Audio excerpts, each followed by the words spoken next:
আপনাদের জন্য, প্রত্যেক কৃষকের জন্য আমার চেয়ারম্যানের নির্দেশ, আমি কৃষক দলের সভাপতি হিসেবে আমি যেটা পারি আপনাদের জন্য, যতটুকু বাংলাদেশ সরকার থেকে কোথায় বাইর করে আনতে পারি আপনারা পাবেন। এবং কৃষক দলে থাকার বাংলাদেশ আছে আপনার তাঁতি দল, ওইটাও আমি গঠন করি, তাঁতি দলেরও সেক্রেটারি ছিলাম। বর্তমানে আপনারা জানেন বাংলাদেশ মৎস্য অধিদপ্তরেও আমি সমিতির সেক্রেটারি হিসেবে দায়িত্বে নিয়োজিত আছি। আমি ছিলাম না, আমাকে ওনারা বানাইছে। আবার ফুলগাজী উপজেলা পশু হাসপাতালে যে আমাদের কৃষি অফিস আছে না, কৃষি অফিসে একটা সমিতি এসে, আমি ছিলাম না দেশে, আমি ছিলাম ঢাকা, আমার জরুরি কাজে ঢাকা চলে গেছিলাম। ওরা কৃষি অফিসে একটা সমিতি করছে, ওই সমিতিতে আমি সভাপতি। অতএব কৃষি অফিসে যখন সভাপতি, বাংলাদেশ জাতীয় কৃষক দলেও আমাকে দিছে ওই দায়িত্বটা তুলি আমার ঘাড়ে।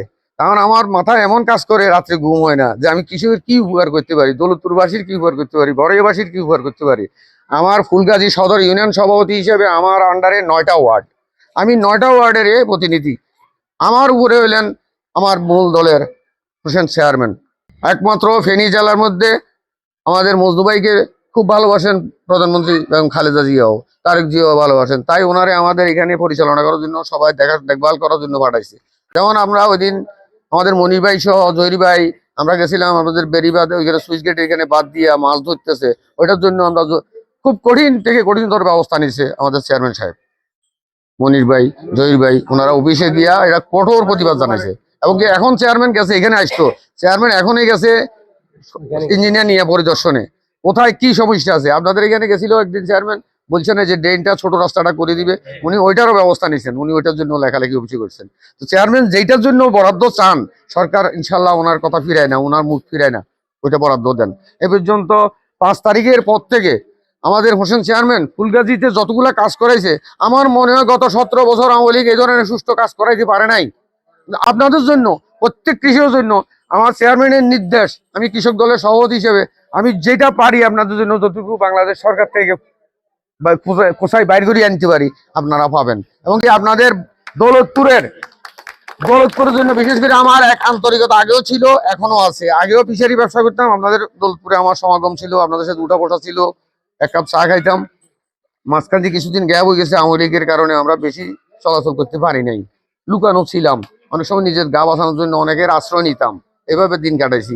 এখন আপনারা দোয়া করবেন, যদি আমাদের প্রধানমন্ত্রী আরো 5টি বছরও বাঁচি থাকে, দৌলতপুর, বড়ইয়া, আপনার ঘনিয়ামোড়া বন্যা কবলিত এলাকা, এগুলাকে আমরা সর্বপ্রথম অগ্রাধিকার দেবো। প্রধানমন্ত্রীর কাছে আমরা দরখাস্ত দেবো যে এগুলার সুষ্ঠু বেরিবাদের ব্যবস্থা করেন, রাস্তাঘাটের ব্যবস্থা করেন, কৃষকের উৎপাদন করার জন্য সাহায্য সহযোগিতার ব্যবস্থা করেন, ধান, বীজ, সার, ওষুধ, যখন যেটা লাগে, মেশিন পত্র, সেলু মেশিন থেকে ট্রাক্টর থেকে আরম্ভ করে এগুলো দেওয়ার জন্য আমরা লেখমু।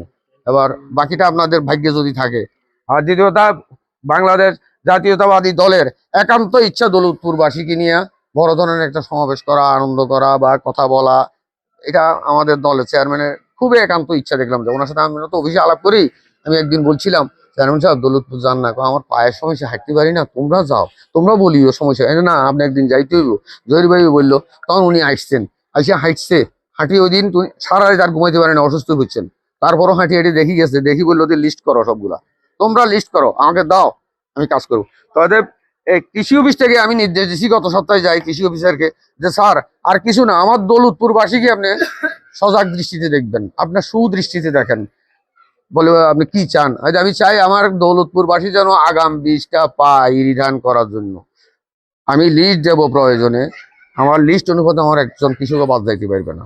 সরিষা কিছুদিনের মধ্যে সরিষা দেওয়া হবে, সরিষা, বাদাম আর আপনার সোয়াবিন, ভুট্টা, এগুলার বীজ যারা করবেন, আপনার আইডি কার্ড, ছবি, ফোন নাম্বার লিখি ওনার কাছে, আমার আবার হুয়া আছে, ওনার কাছে দিবেন, দিলে ওনারা 2 জনে আমাদের কাছে পৌঁছাবে। আর আপনাদের কমিটিটা আমরা অতি দ্রুত ঘোষণা দিচ্ছি, লিস্ট নিচ্ছি, লিস্ট আমার কাছে আছে, আমার সেক্রেটারি সাহেবের দিছি, উনি পড়ছেন, এখান থেকে আমরা বাছাই করি আপনাদের কমিটির, ইনশাল্লাহ খুব তাড়াতাড়ি ঘোষণা দেবো। আমার চেয়ারম্যান সাহেব সব পরামর্শ করি।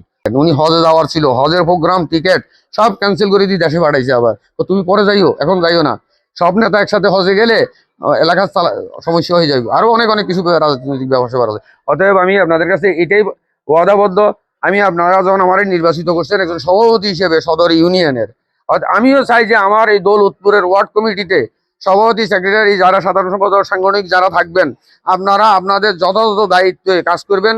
আর বিএনপি পরিবার আপনারা দৌলতপুরবাসী আগেও ছিল, আজমিয়া চেয়ারম্যান হলো, আজমিয়া চেয়ারম্যানকে ভোট দিচ্ছেন আপনারা, এক পাও লড়েন নাই। ঠিক সেই ধরনের আপনারা মুরব্বীরা যারা আছেন, এক পাও লড়বেন না। যে যে দলে আসুক, মনেটা মনে আছে কোন জামাইরে কি পিঠা খাওয়াবো।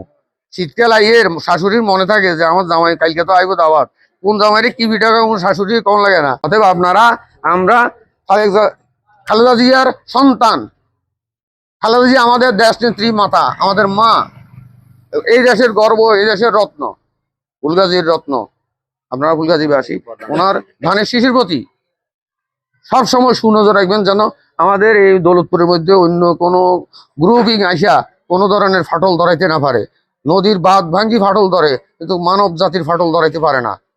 আপনারা ওই কথাটা মাথায় রাখি সুন্দরভাবে ধানের শীষের পক্ষে কাজ করেন, তারেক জিয়ার জন্য কাজ করেন, মজদু ভাই, রফিকুল আলম মজদু ভাইয়ের জন্য কাজ করেন। এটাই চাই, আমার এটাই একান্ত দাবি। আর আপনাদের সমস্যার ব্যাপারে আপনারা যত কিছু আছে, দুইজনকে সিলেক্ট করে নিলাম, আপনারা এই দুইজনকে জানাইবেন। আমার ব্যয় আছেন, বুঝছেন, ওনাকেও জানাইবেন। জানানোর পরে আমরা দ্রুত আপনাদের জন্য ব্যবস্থা করবো। আর বীজের আর আগের মতো এলোমেলো বিতরণ করা হবে না, সুষ্ঠু বন্টন লিস্টের মাধ্যমে করা হবে। আপনারা যার নাম দিবেন তাকেই দেওয়া হবে। সে যদি না পায়, আমি আমার পক্ষ থেকে কিনে দেব, তবু আগাম ফসল করা চাই, এরই ফসল।